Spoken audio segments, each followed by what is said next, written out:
Alam mo kung ano reality? May mga tao na nagiging successful sa buhay kasi maraming sumusuporta sa kanila. Maraming naniniwala sa kanila. Maraming nag-cheer up sa kanila na go, gawin mo yan, galingan mo palagi, kaya mo yan. May nagbo-boost sa kanila. May mga taong nasa paligid nila para suportahan sila. Ang daming ganun. That's one of the reason kaya napakaraming tao ang nagiging successful. Pero alam nyo kung ano nakakatawa dito? May mga taong nagiging successful dahil dinadown sila. May mga taong nagiging successful kasi walang sumusuporta sa kanila. May mga taong nagiging successful dahil walang naniniwala sa kanila. Na instead na ma-down sila dun sa mga sinasabi ng ibang tao, sa mga negative shit na sinasabi ng mga tao, ginagawa nilang motivation yun para mag-push forward pa. Totoo, di ba? Ikaw na nanonood. Alam ko maraming taong huhusgahan ka. Maraming mga tao na may masasabi sa'yo kahit hindi nila sabihin sa'yo ng direkta. Palihim ka nilang pagkikwentuhan. Palihim ka nilang pagbubulungan. Ayaw nilang umangat ka. Hindi sila naniniwala sa'yo kasi feeling nila yan lang yung kaya mong gawin. But you know what's funny? Yung mga negative shit na yun binabaliktad natin. Yun yung nagda-drive sa atin para mas lalo pa tayong mamotivate sa buhay. Na kailangan patunayan natin na mali sila.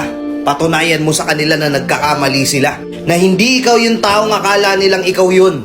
Meron dito mga nag-aaral pa. Sinasabihan sila na wala kang mararating. Na kahit ipakita mo yung grades mo dun sa mga tao, instead na sabihin nila sa'yo na wow, congrats, proud ako sa'yo. Ang sasabihin nila, aba, dapat lang ginawa mo yan. Ano achievement yan?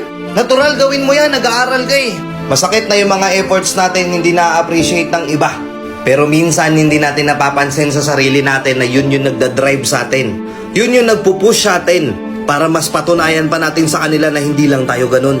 Naaangat pa tayo. Kasi meron dito, gusto nilang patunayan sa sarili nila at gusto nilang ipamukha sa mga tao na nagkakamali sila. Na kaya kitang lagpasan. Lahat ng pangmamaliit mo sa akin noon, lahat ng pamamata mo sa akin noon, lahat ng panjajudge mo sa akin noon, kaya kitang lampasan. Ilan dito yung mga nakakaranas ng ganun? Walang suporta, ni wala kang marinig na proud ako sa'yo, pero patuloy mo pa rin ginagawa yung best mo para patunayan yung mga taong yon na hindi ka ganun, na mas better kang person, na kaya mo ring mag-grow. Ilan sa inyo yung ganun dito? Ilan sa inyo dito yung gumanda yung buhay nila hindi dahil sa maraming nag-cheer sa kanila, kundi dahil maraming minamata sila, tinatapakan yung pagkatao nila? Alam ko nandyan kayo, mag-comment nga kayo dito sa comment section. Anong punto ko dito sa video na to?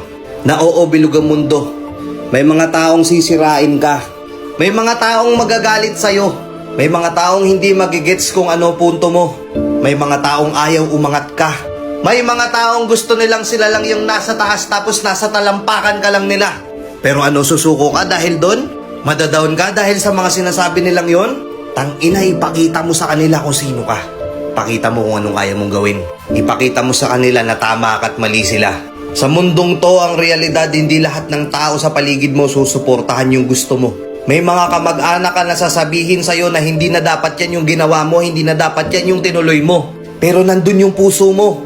Andun yung gusto mong gawin. Nakikita mo yung future mo doon na may mangyayari sa'yo doon. Pero hindi nila yung susuportahan. Sasabihin pa nila sa'yo, magganto ka na lang, wag ka magganyan, wala ka mapapala dyan. Walang mangyayari sa'yo dyan. Mga anak na hindi sinuportahan ng mga magulang nila. Mga magulang na pagod na pero hindi sila nabibigyan ng pagkakataon ng mga anak nila na maging masaya sila. Mga kaibigan na sinuportahan mo nung umpisa tapos nung ikaw na yun ang kailangan ng suporta, wala na sila. Para sa inyo to. Kung anong pangarap mo, sundin mo. Turn those negativities into positivity. Fuck them all. Naniniwala ako dadating din yung araw na nasa taas ka na nila. At hindi ka na nila pwedeng husgahan pa.